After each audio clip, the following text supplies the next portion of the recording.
முன்னாடி இருந்த விதிமுறைகள்ல 80% மேல வந்து தங்க நகைகளுக்கு வந்து கடன் குடுக்குற ஒரு ஆப்ஷன் இருந்தது. 80% மேல தான் குடுத்தாங்க.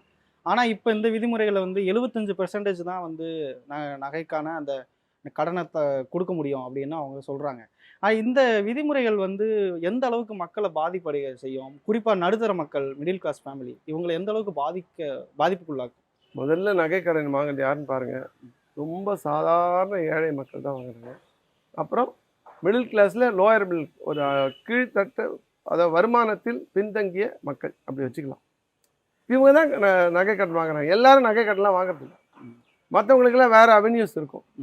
அப்போ இவங்க இப்போ நீங்கள் குடும்பத்தில் கூட பார்த்தீங்கன்னா ஹஸ்பண்ட் வந்து வெளியே வேலைக்கு போய் சம்பாதிச்சு கொண்டு வராதா கூட வீட்டு வேலையை வீட்டு செலவை மேனேஜ் பண்ணுற பொறுப்பு வந்து பெண்களுக்கு தான் இருக்கும். முக்கால்வாசி குடும்பங்களில் அவங்க தான் இன்றைக்கி அவஸ்தைப்படுறாங்க.